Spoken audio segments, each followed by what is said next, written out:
Really? Kimi's heart raced with excitement. You think I could be a famous influencer? Oh, my dear, I don't just think, I know. But success requires sacrifice. The question is, how far are you willing to go to get everything you want?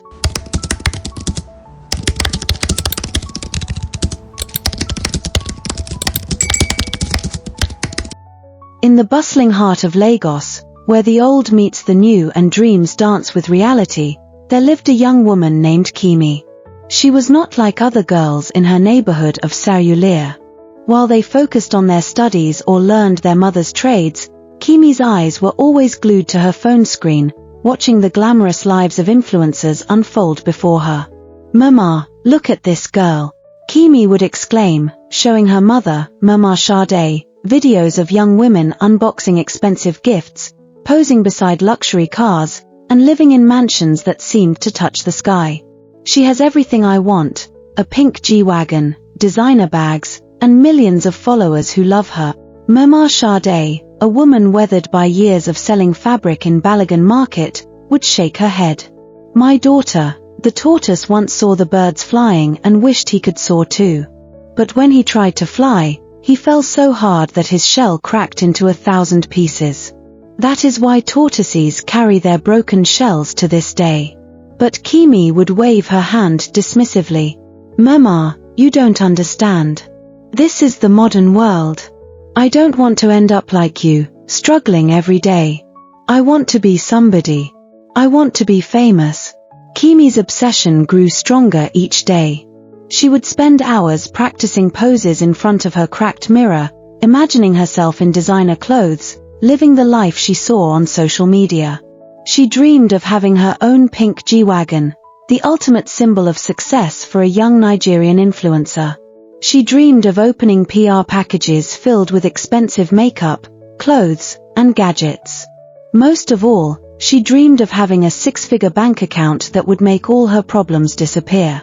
One evening, as the orange Lagos sun painted the sky in brilliant hues, Kimi sat on her family's small balcony, scrolling through TikTok. The generator hummed loudly below, providing the only electricity they had that night. She watched video after video of her favorite influencer, a girl called at Pink Princess Lagos, who seemed to have everything Kimi wanted. "Why can't I have this life?" Kimi whispered to the evening breeze. "I'm prettier than half these girls. I'm smart. I deserve to live like a queen." As if summoned by her desperate words, a voice smooth as silk spoke from behind her. "And why can't you have it all, beautiful Kimi?" Kimi turned to find a woman she had never seen before. The stranger was elegantly dressed in expensive clothing, her makeup flawless, her hair styled perfectly. She smelled of exotic perfume and carried herself with the confidence Kimi had always admired in successful women. "Who are you?" Kimi asked, though something deep in her spirit whispered warnings she chose to ignore. "I am someone who helps young women achieve their dreams," the woman replied, her smile perfect but somehow cold. "I've been watching you, Kimi. You have potential.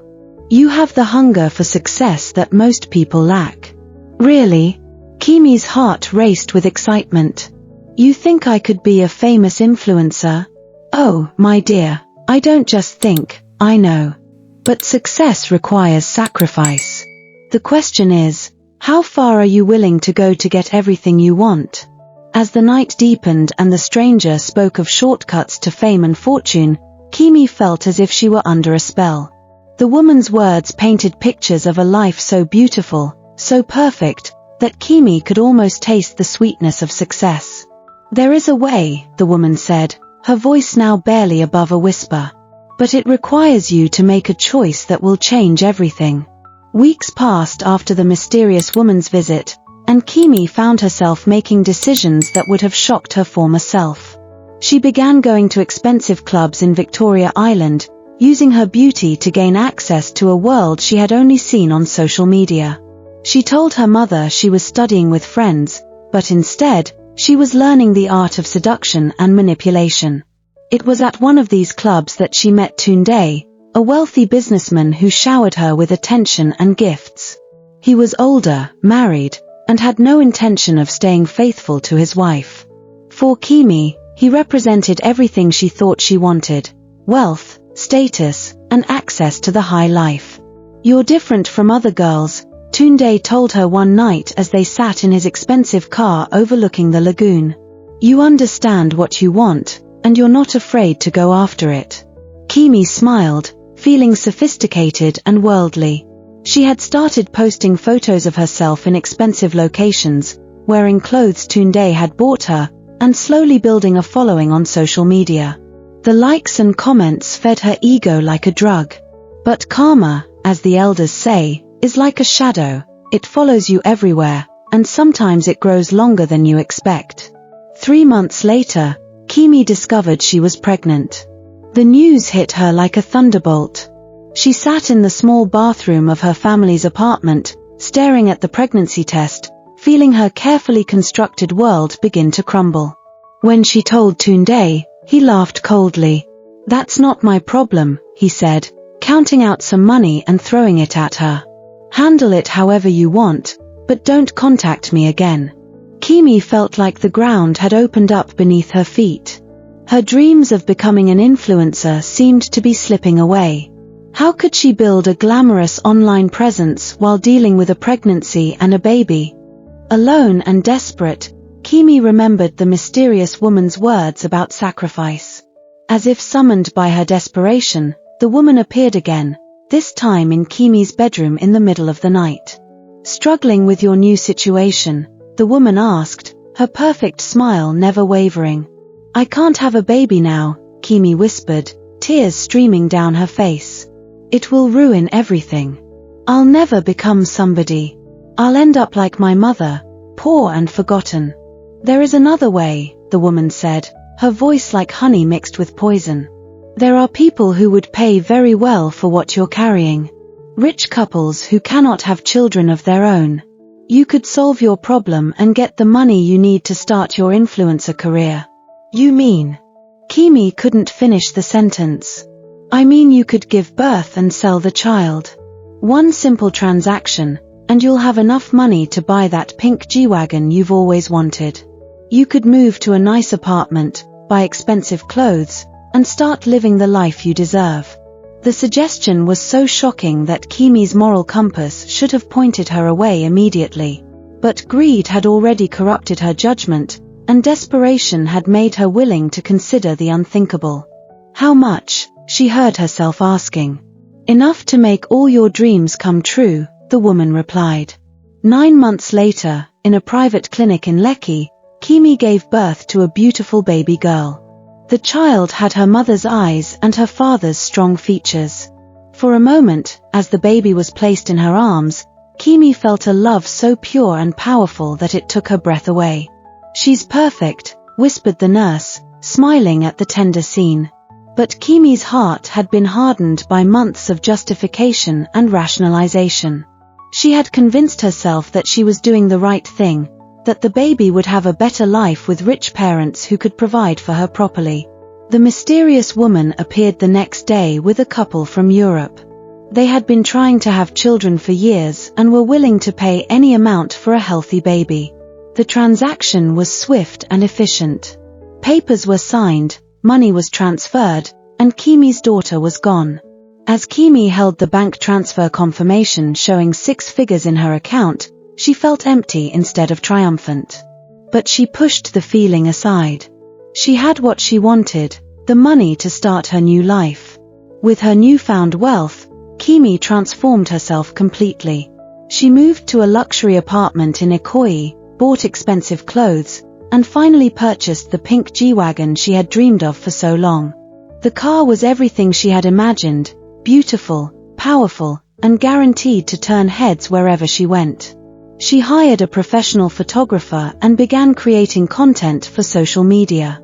Her feed was filled with carefully curated photos of her luxurious lifestyle.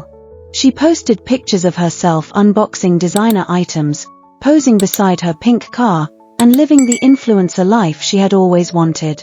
The followers came quickly.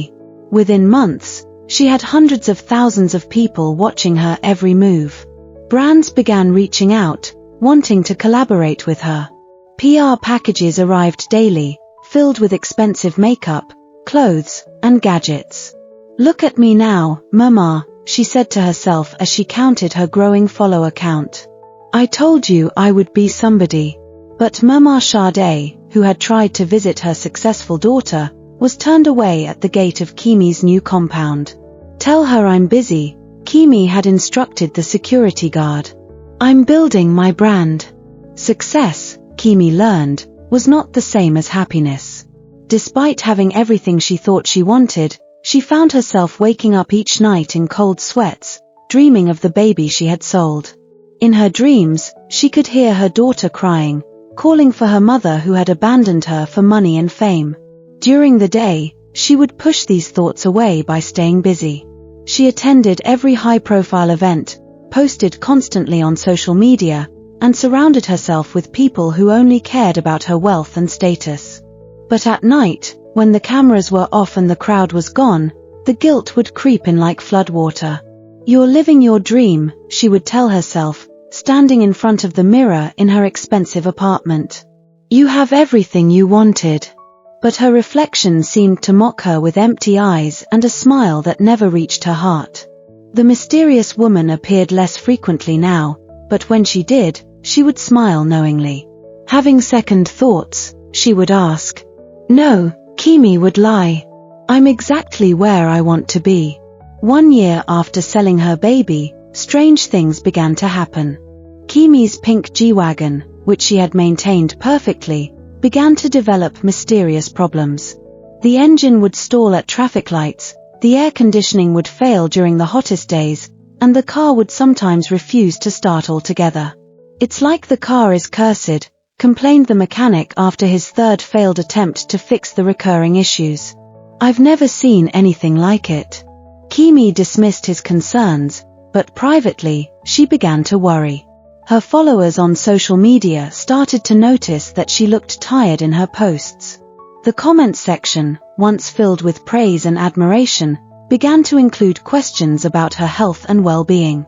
"Are you okay, babe? You look stressed. Girl, you need a vacation. You're looking worn out. Something's not right. She doesn't look happy anymore." Kimi worked harder to maintain her image, spending more money on makeup, clothes, and professional photo editing. But the harder she tried to appear perfect, the more artificial she looked. 2 years after the transaction, Kimi's carefully constructed world began to crumble. A gossip blog somehow discovered her past and published a story about her selling her baby. The article was detailed and accurate, suggesting that someone with inside knowledge had provided the information. The reaction was swift and brutal. Her followers, who had once adored her, turned against her with a fury that shocked her. The comments on her posts became vicious. "You sold your own baby. You're a monster. How could you do such a thing for money? You don't deserve anything you have. This is the sickest thing I've ever heard." Brands immediately distanced themselves from her. Collaboration deals were cancelled. PR packages stopped arriving. The influencer community, which had once welcomed her, now treated her like a pariah. Kimi tried to control the narrative, posting emotional videos explaining her side of the story. But social media had already judged her, and the verdict was unanimous. She was guilty of the most heinous crime imaginable, selling her own child for material gain. As Kimi's world collapsed around her, the mysterious woman appeared one final time. But now, her true nature was revealed. Her perfect appearance flickered like a broken television screen, showing glimpses of something dark and terrifying underneath. Surprised, the woman asked, her voice now carrying an otherworldly echo, "Did you think success without sacrifice would come without consequences? Who are you?" Kimi whispered, finally understanding that she had been dealing with something beyond the natural world. "I am the spirit of greed," the entity replied. "I feed on the souls of those who value material things more than love, family, and morality. You invited me into your life with your desperate desires, and I have been feeding on your corruption ever since. But you gave me what I wanted, Kimi protested weakly. "I gave you exactly what you asked for," the spirit laughed. "A pink car, money, and fame. But I never promised you happiness, peace, or love.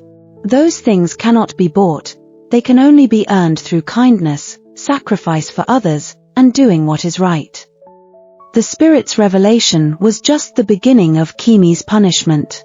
Her pink G-Wagon, which had been giving her problems, finally broke down completely. When she took it to the mechanic, he discovered that the engine had been mysteriously corroded from the inside, as if it had been poisoned. "I've never seen anything like this," he said, shaking his head. "It's like the car is rotting from within. It's beyond repair." But the car was the least of Kimi's problems. Her bank accounts, which had once shown 6 figures, began to drain mysteriously. Money would disappear overnight with no explanation. When she called the bank, they could find no record of the transactions. "It's impossible," the bank manager told her. "Money doesn't just vanish." But according to our records, these withdrawals never happened, yet the money is gone. Kimi's expensive apartment, which she had paid for in advance, was suddenly claimed by the original owner, who produced documents showing that the person who had sold it to her had no legal right to do so. She was evicted with nothing but the clothes on her back. Her designer wardrobe, her expensive jewelry, her luxury lifestyle, everything began to disappear as if it had never existed. It was as if the universe was systematically removing every material thing she had gained through her terrible choice. As Kimi lost everything she had gained, she began to be haunted by visions of her daughter. She would see the child everywhere, in the faces of other babies, in her dreams, in reflections in store windows. The baby would always be crying, reaching out for her mother who had abandoned her. "Mama, why did you leave me?" the vision would ask with eyes that held a wisdom beyond her years. Kimi would wake up screaming, her clothes soaked with sweat, her heart racing with guilt and regret. She tried to find information about her daughter, to learn what had happened to her, but the mysterious woman had covered all tracks. It was as if the child had vanished into thin air. The haunting became so severe that Kimi could no longer function normally. She would burst into tears at random moments, hearing her daughter's cries in the wind, seeing her face in clouds, feeling her presence in empty rooms. People began to avoid her, thinking she had lost her mind. Former friends and followers who had once envied her success now looked at her with pity and disgust. With nowhere else to go, Kimi returned to her family's small apartment in Sayulia.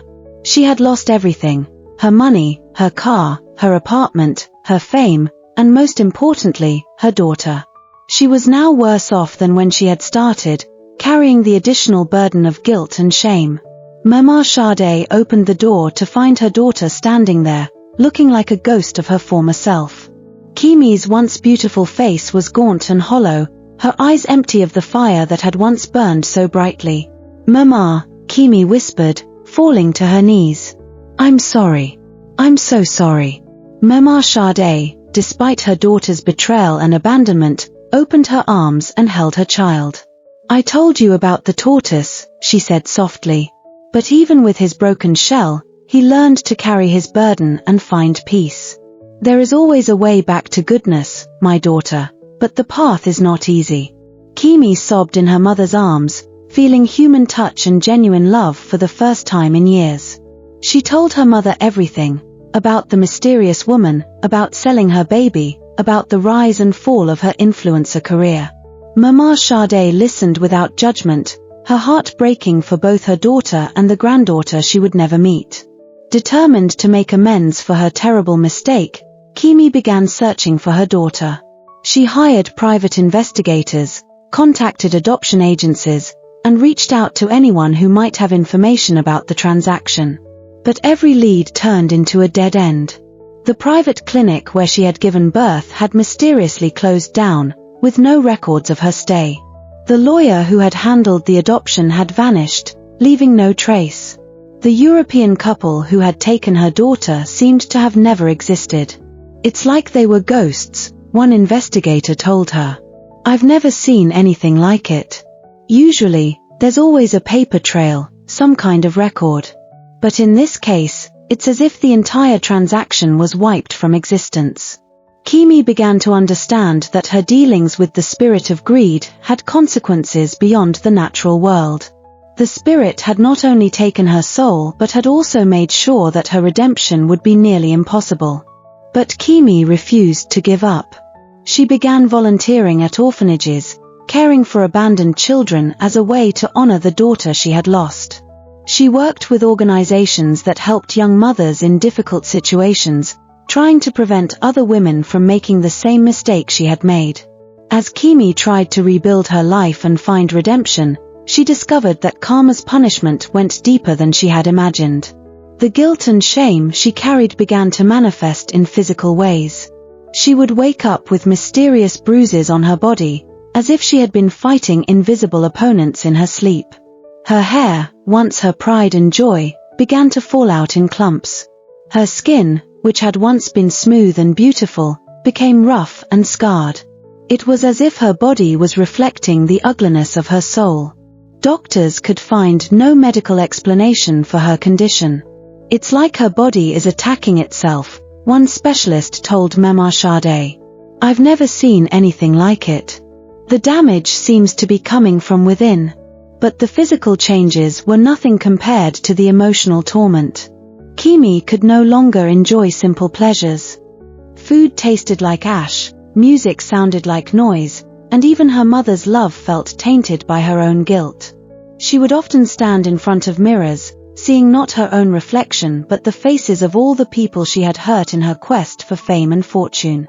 She saw her daughter's face, crying and alone. She saw Tunde's wife, betrayed and humiliated. She saw her mother's disappointment and pain. Word of Kimi's story spread throughout the neighborhood and beyond. In the traditional Nigerian way, the community had opinions about her situation, and most were not sympathetic. She got what she deserved. People would whisper as she walked by. How can a woman sell her own child? It's against nature. The ancestors are punishing her, said the old women who gathered to discuss neighborhood affairs. She violated the most sacred bond, the bond between mother and child. Even the children would point and stare, having heard the adults talking about the woman who had traded her baby for a pink car. Kimi became a cautionary tale, a living example of what happens when greed conquers love. Some people were more sympathetic, recognizing that Kimi was suffering enough without their judgment. But they were few, and their kindness was often overshadowed by the majority's condemnation. The social media influence she had once wielded was now turned against her. Memes about her story circulated online, making her a symbol of everything wrong with the generation that valued material success over moral values.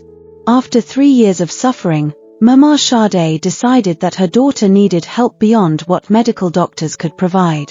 She took Kimi to see Baba Agba, the most respected spiritual healer in their community. Baba Agba was an elderly man who had been helping people with supernatural problems for over 40 years. When he looked at Kimi, his eyes widened with recognition and concern.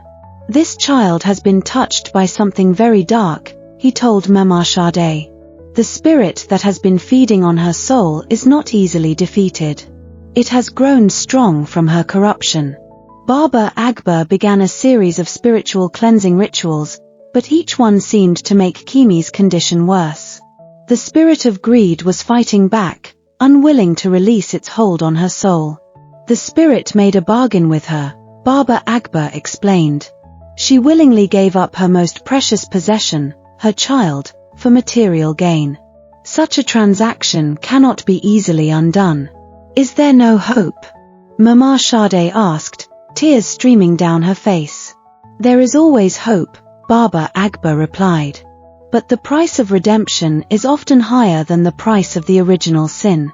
Your daughter must be willing to sacrifice everything she has left, her pride, her dreams of recovery, even her life if necessary, to break free from this curse. Understanding what needed to be done, Kimi made a decision that would have seemed impossible to her younger self. She decided to dedicate the rest of her life to serving others, particularly children who had been abandoned or abused. She gave up any hope of returning to her former life, any dream of wealth or fame. Instead, she began working in the most difficult circumstances, caring for children with special needs, working in the slums where abandoned babies were often found, and counseling young women who were facing difficult pregnancies. The work was heartbreaking and exhausting. Many of the children she cared for would never know normal lives. Some would die despite her best efforts. But in each child's face, she saw her own daughter, and in each act of service, she offered a prayer for forgiveness. Slowly, almost imperceptibly, things began to change. The physical manifestations of her curse began to fade. Her hair grew back, her skin healed, and the mysterious bruises stopped appearing. More importantly, the constant haunting visions of her crying daughter became less frequent. 5 years after losing everything, Kimi had found a different kind of peace. She was no longer the beautiful, ambitious girl who had dreamed of pink cars and social media fame. She was a woman who had learned the true cost of her choices and was still paying the price. She never found her daughter. Despite years of searching and countless prayers, the child remained lost to her forever. But Kimi had found a way to honor her daughter's memory by caring for other children who needed love and protection. The community that had once shunned her began to respect her dedication. Children who had never known parental love began to call her Mima Kimi. Other young women who were facing difficult choices would come to her for advice, and she would tell them her story as a warning about the dangers of valuing material things over love and family. Mama Sade, now growing old, would watch her daughter with a mixture of pride and sadness. "My daughter learned wisdom," she would tell her neighbors. But the price was very high. The mysterious woman, the spirit of greed, never appeared again. But Kimi knew she was still watching, waiting for another desperate soul to make the same terrible bargain. Sometimes, late at night, Kimi would feel the spirit's presence and would whisper a prayer of protection for other young women who might be tempted by easy wealth and fame. Please, if you love this video, kindly show support by joining our cheap membership for more exclusive and special videos. Please don't forget to subscribe, like, comment and share.